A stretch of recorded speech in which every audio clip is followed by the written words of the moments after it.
scarf together we can. My name is Queenie, and it's our 8th week together of just staying at home. I hope you guys are doing well. I hope you guys are finding new discoveries each and every single day, because this is the best opportunity. I mean, like, all of us are at home doing our thing. No better time to discover. So this week we're gonna do something real fun, really simple. Is grab a scarf that you have lying around at home. I'm sure a lot of you have scarves at home, especially if it's one color, even better. That's because what we're gonna do is we're gonna add our individuality onto our scarf, because this is really plain old Jane, and so we want to add some spice to it, add some of your own individuality onto the scarf, whether by finding pieces of cloth that's lying around that you no longer wear, but you really love the print and you just want to add patches of this pattern onto the cloth, just to add our individuality, right? And just to add some spice, because right now it looks really drabby. It doesn't look really interesting. It's just one color. But if you add patches of, if you sew on the contrasting fabric onto this, it's gonna just peek through as you wear it. However way you wear it, it's gonna, that contrasting pattern will peek through, and that sort of just catches people's eye and sort of create that individuality of yourself too, right? And so that's sort of the lesson for this activity for this week, is to how would you as a designer, as a creator, how would you individualize a plain old Jane scarf, right? And the possibilities are endless. It's really up to you. The choices are up to you. Colors are up to you. And so for the purpose of this week, I'm just going to teach you how to hand sew pieces of cloth onto another cloth, onto this plain on Jane scarf. For those who have a sewing machine, feel free to use a sewing machine. For those who don't, we'll teach you how to hand sew. What we're going to do, we're going to cut it into pieces that you want, be it circles, hearts, rectangles, long strips.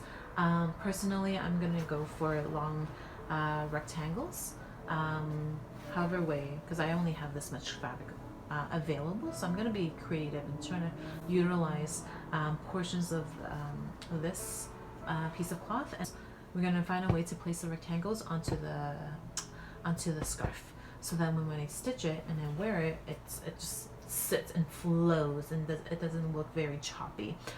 So that's the whole purpose of this activity, is to how would you individualize your scarf.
side, it's going to take some time to complete your project this time, because depending on how big your patches are, if it's small or big, however long it takes you to stitch your patches onto your scarf, take as long as you want. Doesn't matter. We're resting our minds from our screens, the number of hours that we spend on our screens, on our TV or tablet or cell phones. We're gonna rest our eyes and just give it some moments of resting, and use our two hands to make something, and you'll be so proud of yourself when you actually have a final product to deliver, a final product that you have on your hands that you can wear, you can use.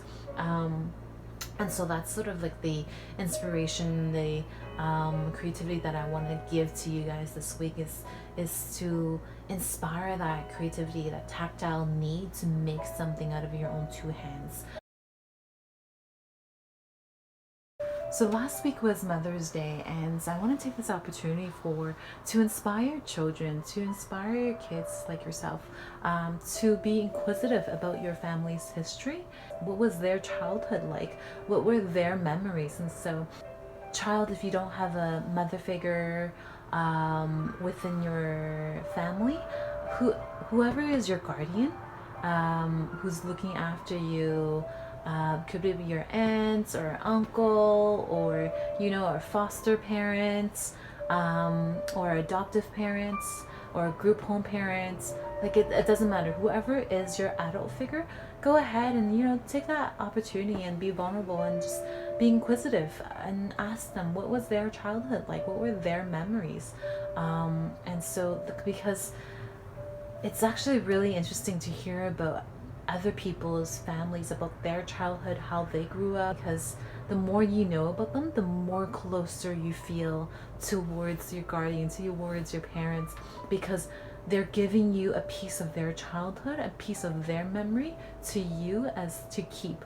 And so that in itself sort of creates this like emotional bond with child and parent, child and guardian, child and foster parent, or whoever. Just building that bond is so important within that same family. When you give that opportunity to them, it really just magnifies, and it opens it up, and a whole box, a beautiful box perhaps. It could be, their childhood may not be great, but it's still a story, that you can draw from and learn from. And so yeah, be inquisitive. That's what I want to inspire you for this week, is be inquisitive. When we stop being inquisitive, we stop learning. And so we should always be wanting to learn. There's not a day in my single life that I do not learn. I do not know anything. I don't know a lot of things, and so I'm always constantly asking questions, always online, and sort of like researching about things I don't know and I want to learn. And so yeah, I hope this week I've inspired you to be inquisitive. Search out things that you want to know, and it's really built upon your portfolio as well as individual. So I hope that this week I have inspired you to do so. Take the time to talk with your parents or guardian, or whoever is looking after you, child. And so it was really nice to spend this time with you guys. Thank you so much for letting me share your space and your time with you, and until another week. So child, be amazing. Parents, guardians, whoever you are looking after your child, be amazing. Your efforts are paving ways for children to be the path of the future, so be amazing. Okay, I'll see you guys next week. Bye now.